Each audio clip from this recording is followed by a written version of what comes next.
मैं देवों के देव महादेव के चरणों में प्रणाम करती हूँ। मैं गौरी पार्वती माता भवानी के चरणों में प्रणाम करती हूँ। मैं कार्तिक गणेश दुर्गा भैया के चरणों में प्रणाम करती हूँ। मैं सभी देवी दुर्गा के चरणों में प्रणाम करती हूँ। जितने गुरु भाई बहन लोग उनको मैं प्रणाम करती हूँ और महादेव से ही दया मांगती हूँ कि हे महादेव सब पर दया कीजिए, पल पल दया कीजिए हे महादेव। गुरु भाई बहन लोग, आज आप लोग मैं एक किसान और महादेव की कथा सुनाने वाली हूँ। किसान का पूरा परिवार बहुत ही गरीब था और किसान खेती करता मगर उसका खेत में अनाज नहीं निकलता। बहुत कम मात्रा में उसका खेत से अनाज होता था, जिस कारण किसान की माँ बहुत दुखी रहती थी और उसने बहुत लगन से अपना बेटा का विवाह किया था कि मेरा बेटा का विवाह हो जाएगा तो मेरा खेत बाड़ी देख कर लोगे, मुझे ढेर सारा बेटा का धन और दहेज देंगे क्योंकि मेरा खेत बहुत ज़्यादा है। और अपना बेटा का विवाह कर देती है। किसान की पत्नी जो रहती है वो महादेव के नहर से ही खेती बाड़ी करते हुए वो चर्चा में जाती थी और ससुराल में भी वो आती है। तो यही सोचती है कि मैं ये नहीं सोचूंगी कि मैं नई नवेली हूँ, क्योंकि मैं महादेव का शिष्या बनी हूँ। मैं जहाँ भी चर्चा होगा और मेरा कान में अगर तनिक भी आवाज़ चले आएगा चर्चा के, मैं माँ जी से इजाज़त लेकर मैं ज़रूर चली जाऊँगी और अपना जीवन को मैं, अपना गृहस्थी को मैं अच्छा से चलाऊँगी। ये सोचकर किसान की पत्नी जब शादी होकर घर पर आती है, अपनी सास को, अपनी ससुर को बहुत सेवा करती है, अपना पति को भी टाइम से भोजन बना कर देती है। एक दिन उसका पास ही के गांव में चर्चा होते रहता है। वो सुनकर व्याकुल हो जाती है और सोचती है कि मुझे आए हुए भी 3 महीना हो रहा है, कानी सास मुझे चर्चा में जाने देंगी कि नहीं जाने देंगी। मैं किस तरह अपनी माँ जी से पूछूं और मैं कहूँ कि हे माँ, मुझे चर्चा में जाने की इजाज़त दीजिए। मैं 1 ही घंटा के लिए जाऊँगी, 2 घंटा के लिए, मैं नहीं 4 घंटा रहूँगी, मगर मुझे जाना है। और अपनी सास के पास जाकर कहती है कि माँ जी, मुझे चर्चा में जाना है क्योंकि मेरा मन काम में नहीं लग रहा है। मेरा कान में भजन सुनाई दे रहा है तो मुझे काम में मन नहीं लग रहा है। मेरा मन कह रहा है कि मैं भी 1 घंटा चर्चा के स्थान पर चली जाऊं और 1 घंटा मैं वहाँ पर भजन कीर्तन कर कर महादेव से दया मांगकर मैं चली आती हूँ। सास कहती है, तुम्हें इतना ही बाहर निकले का शौक है, तुम खेत पर जाओ और खेत में जाकर मेरा खेत का रक्षा करो और वहाँ जितने पंछी बैठते हैं सब धान चुभ जाते हैं, बिया सब चुभ जाते हैं, तुम जाकर और उसका रखवाली करो, पंछी को उड़ाओ। तुम अगर जाओगी चर्चा में तक खाने के लिए तुम्हारे भगवान दे देंगे या तुम्हारे महादेव जी उस खेत में धान उपजा देंगे। मैं तुम्हें इजाज़त नहीं दूंगी, पहले तुम खेत पर जाओ, खेत पर जाना शुरू करो, उसके बाद मैं तुम्हें चर्चा में जाने की इजाज़त दूंगी। क्योंकि तुम नई में 3 महीना अहिले हो रहा है और तुम्हें चर्चा में जाने का इतना शौक है, तब तुम घर के काम भी करो और तुम बाहर का खेत बाड़ी भी संभालो।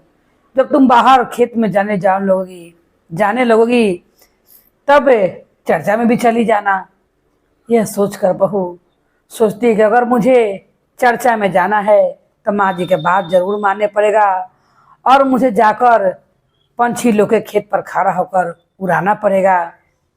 और वो जाती है, रोते रोते जाती है नई बहू और जाकर खेत में रोने लगती है और रो रो कहती है कि हे महादेव, मेरा कैसा नसीब है, मैंने चर्चा में जाना चाहा, सास ने मुझे चर्चा में नहीं जाने के लिए इजाज़त दी और मुझे खेत पर भेज दी।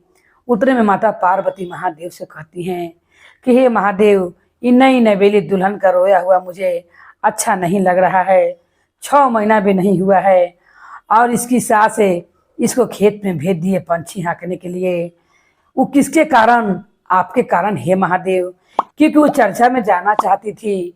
इसी कारण उसकी सास ने सोचा कि जब ये बाहर निकलना ही चाहती है और लोग के घर में जाकर चर्चा सुनना चाहती है, भजन गाना चाहती है, तो क्यों ना इसे मैं पहले खेत पर ही भेज दूँ।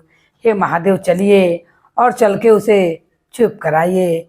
महादेव और माता पार्वती एक सेठ सेठाइन का रूप धर लेते हैं और जहाँ खेत में पंछी हकाते रहती है किसान की पत्नी और रोते रहती है, वहीं पर आते हैं और कहते हैं, बेटी तुम क्यों रो रही हो, तुम्हें क्या दुख है? रोते हुए किसान की पत्नी कहती है, मैं अपने नसीब को कोस रही हूँ और रो रही हूँ कि मैंने महादेव के चर्चा में जाने के लिए कहा, सास ने मुझे खेत पर भेज दिया और मैं चर्चा में ना जा सकी। मुझे मन मेरा यहाँ भी नहीं लग रहा है, मेरा मन तो चर्चा में है।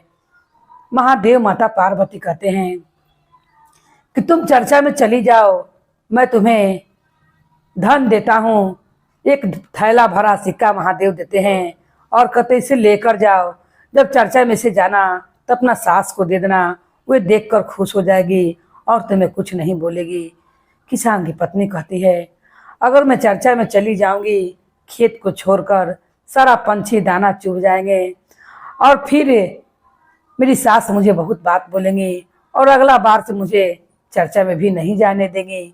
महादेव कहते हैं, तुम जाओ, हम दोनों प्राणी तुम्हारा खेत का रखवाली करेंगे।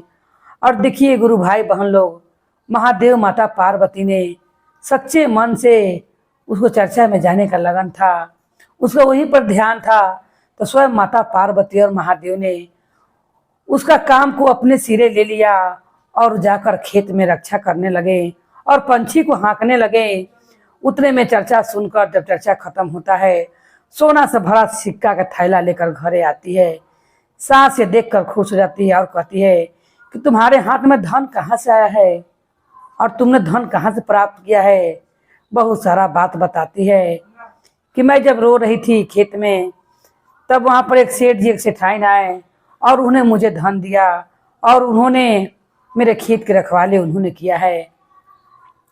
यह सुनकर सास कहती है कि मैं भी जा रही हूँ खेत पर और जाकर मैं भी वैसे ही रोऊंगी, अबड़ी से मैं भी तुम्हारे साथ चर्चा में चलूंगी। जिस कारण सास को लोभ हो जाता है कि जिस कारण बहू को धन मिला है, मैं भी जाकर वैसे ही करूंगी। खेत पर जाकर रोने लगती है। फिर महादेव और माता पार्वती सेठ सेठाइन बनकर फिर आते हैं और कहते हैं उसी सास को कि क्या दुख है माता जी, अब क्यों रो रही हैं? सास कहती है, मेरी बहू मुझे चर्चा में नहीं जाने देती है और मुझे खेत अगोरने के लिए कहती है। मेरा मन तो बहुत व्याकुल है चर्चा में जाने के लिए, मगर मेरा खेत का कौन रखवाली करेगा? इसी कारण रो रही हूँ, अपना नसीब को कोस रही हूँ। जिस तरह बहू ने कहा था, बहू तो सच्चे मन भाव से कहा था, मगर सास ने जानबूझकर लोभ कर कर कहा था। महादेव कहते हैं, ठीक है, तुमको भी जो चाहिए वो मिलेगा। सास कहती है, मुझे भी कुछ दीजिए कि मैं भी लेकर चर्चा में जाऊं। महादेव कहते हैं, तुम्हें जितना चाहिए उससे ज़्यादा मिलेगा, तुम पहले जाओ। उसकी सास वहाँ से चल देती है और जब चर्चा में जाती है और चर्चा में से घरे आती है, उसका भर मुंह दाना से लाल लाल भर जाता है। फिर रोने लगती है और अपनी बहू को कोसने लगती है कि तुमने तो कहा था कि सोना से भरा सिक्का तुम्हें एक सेठ सेठाई ने दिया है, उन्होंने मुझे कुछ भी नहीं दिया, अब नहीं तो मेरे मुंह में ये सारा दाना फुंसी निकल गया है। उसी समय महादेव और माता पार्वती प्रकट होते हैं और कहते हैं कि तुम्हारा जैसा नियत था वैसा बरकत हुआ है, क्योंकि तुम्हारी बहू ने निष्ठा भाव से भक्ति किया, उसका मन भजन पर ही था और उसका मन दिल प्रभु से जुड़ा हुआ था। तुमने जानबूझकर ढकोसला किया और तुमने अपना बहू को जाने के लिए भी रोक लगाया। फिर तुमने कैसे चाहा कि मैं तुम्हारे ऐसा पापी मन वाला स्त्री को मैं धन दे सकता हूँ? जैसा जिसका नियत रहता है वैसा मैं फल देता हूँ। और महादेव उसकी सास को सजा देकर चली जाते हैं और उसकी बहू अपनी सास के लिए महादेव से दया मांगती कि हे महादेव, दया कर दीजिए और मेरी सास का मुंह का दाना ठीक कर दीजिए। महादेव माता पार्वती पर्वत कैलाश पर से अपना तेज से उनका जितना मुंह में दाना फूल से निकलता है सास का, सब ठीक हो जाते हैं। और सास अब बहू को चर्चा में जाने के लिए नहीं रोकती है और ना खेत पर जाकर कहती है कि तुम खेत पर जाकर अनाज देखो और धान का बिया देखो। जिस तरह महादेव ने दया कृपा किया, अपने भक्त को अपनी सास के चंगुल से छुड़ाया और उनका मन को ठीक किया, उसी तरह महादेव सब पर कृपा करे। बोलिए हर हर महादेव की जय, गौरी पार्वती मैया भवानी की जय, भैरव भैया की जय, हर हर महादेव की जय।